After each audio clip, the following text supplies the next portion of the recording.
ನಮಸ್ಕಾರ ಎಲ್ಲ ಚಾಲಕ ಮಿತ್ರರಿಗೆ. ಸ್ನೇಹಿತರೆ, ಏರ್ಪೋರ್ಟ್ನಲ್ಲಿ ಬರುವ 13ನೇ ತಾರೀಕು ಒಂದು ಬೃಹತ್ ಮಟ್ಟದ ಹೋರಾಟವನ್ನು ಹಮ್ಮಿಕೊಳ್ತೀವಿ ಅಂತಕ್ಕಂತಹ ವಿಚಾರವನ್ನು ತಾವೆಲ್ಲರೂ ಕೂಡ ಸಾಮಾಜಿಕ ಜಾಲತಾಣಗಳಲ್ಲಿ ನೋಡಿರ್ತೀರ. ಸ್ನೇಹಿತರೆ, ಇದಕ್ಕೆ ಸಂಬಂಧಪಟ್ಟಂತೆ ಏನು ಏರ್ಪೋರ್ಟ್ಗೆ ಸಂಬಂಧಪಟ್ಟಂತೆ ಮತ್ತು ಕ್ಯಾಬ್ಗಳಿಗೆ ಸಂಬಂಧಪಟ್ಟಂತೆ ಸರ್ಕಾರವು ಕೂಡ ಒಂದು ಆದೇಶವನ್ನು ಹೊರಡಿಸುತ್ತೆ.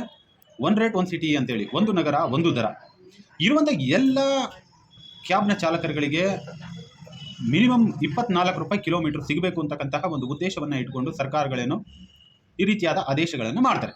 ಆದರೆ ಈ ಆದೇಶದ ಪತ್ರ ಏನು ಸರ್ಕಾರ ನೋಟಿಫಿಕೇಶನ್ ಮಾಡಿದಂತಹ ಪತ್ರ ಸಾರಿಗೆ ಇಲಾಖೆಯ ಅಧಿಕಾರಿಗಳು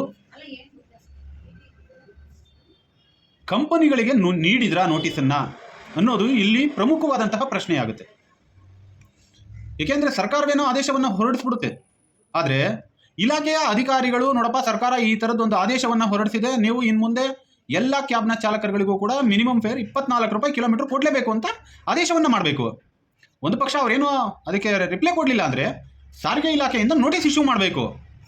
ಇದು ಯಾವುದನ್ನು ಕೂಡ ಸಾರಿಗೆ ಇಲಾಖೆಯ ಅಧಿಕಾರಿಗಳು ಮಾಡದೆ ಜಾಣ ಕುರುಡುತನವನ್ನು ಮೆರೆತಿರ್ತಕ್ಕಂತಹ ಸಾರಿಗೆ ಇಲಾಖೆ ಅಧಿಕಾರಿಗಳ ವಿರುದ್ಧವಾಗಿ ಮೊದಲು ನಾವು ಹೋರಾಟವನ್ನು ಮಾಡಬೇಕಾಗಿದೆ.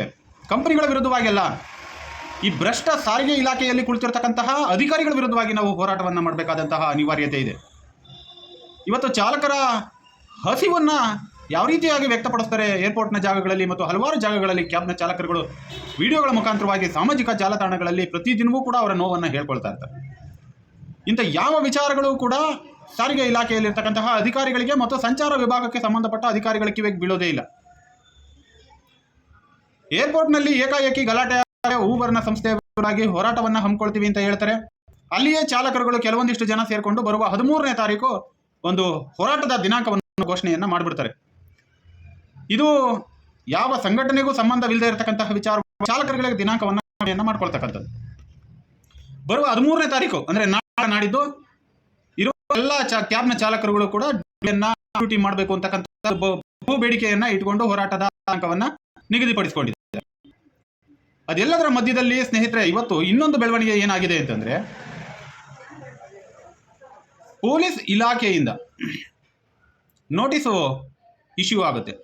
ಅಂದರೆ ಏರ್ಪೋರ್ಟ್ನಲ್ಲಿ ಹೋರಾಟದ ಜಾಗ ಅಲ್ಲ, ಬೆಂಗಳೂರು ನಗರದಲ್ಲಿರ್ತಕ್ಕಂತಹ ಫ್ರೀಡಂ ಪಾರ್ಕ್ನಲ್ಲಿ ತಾವು ಹೋರಾಟಗಳನ್ನ ಹೋಗಬೇಕು. ಬೆಂಗಳೂರು ನಗರ ಏರ್ಪೋರ್ಟ್ ಏನಿದೆ ಅದು ಸೆನ್ಸಿಟಿವ್ ಏರಿಯಾ, ಇಲ್ಲಿ ಯಾವುದೇ ರೀತಿಯಾದ ಹೋರಾಟಕ್ಕೆ ಅನುಮತಿಗಳನ್ನು ನಾವು ಕೊಡೋದಿಲ್ಲ ಅಂತಕ್ಕಂತಹ ವಿಚಾರವಾಗಿ ಈ ವಿಭಾಗಕ್ಕೆ ಸಂಬಂಧಪಟ್ಟಂತಹ ಪೊಲೀಸ್ ಅಧಿಕಾರಿಗಳಿಗೆ ಸಾಮಾಜಿಕ ಜಾಲತಾಣಗಳಲ್ಲಿ ಬಂದಂತಹ ಪೋಸ್ಟರ್ಗಳು ಮತ್ತು ವಿಡಿಯೋಗಳನ್ನು ನೋಡಿ ಒಂದು ಇಲಾಖೆ ನೋಟಿಸನ್ನು ಇಶ್ಯೂ ಮಾಡುತ್ತೆ ಅಂತಂದರೆ,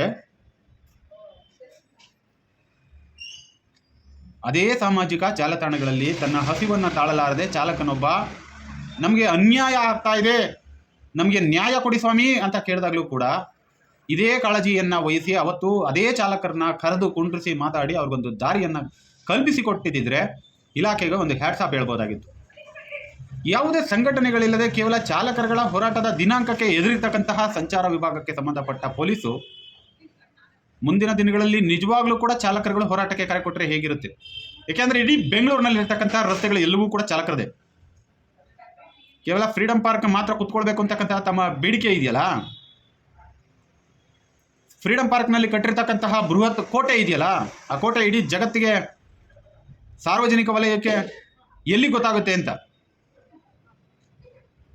ಏನೇ ಆಗಲಿ ಸ್ನೇಹಿತರೆ, ಇದೇ ರೀತಿಯಾದಂತಹ ಒಗ್ಗಟ್ಟನ್ನು ಪ್ರದರ್ಶನ ಮಾಡಬೇಕು ಚಾಲಕರುಗಳು. ಮೊದಲನೇದಾಗಿ ನೀವುಗಳು ಮೊದಲನೇದಾಗಿ ಸಾರಿಗೆ ಇಲಾಖೆ ಈ 4 ಕಂಪನಿಗಳಿಗೆ ಒನ್ ರೇಟ್ ಒನ್ ಸಿಟಿ ವಿಚಾರವಾಗಿ ನೋಟಿಸ್ ಇಶ್ಯೂ ಮಾಡಿದೆಯಾ ಅಂತಕ್ಕಂತಹ ವಿಚಾರವಾಗಿ ಕನ್ಫರ್ಮೇಷನ್ ಮಾಡ್ಕೋಬೇಕಾದಂತಹ ಅನಿವಾರ್ಯತೆಯಲ್ಲಿ ನಾವಿದ್ದೀವಿ. ಧನ್ಯವಾದಗಳು.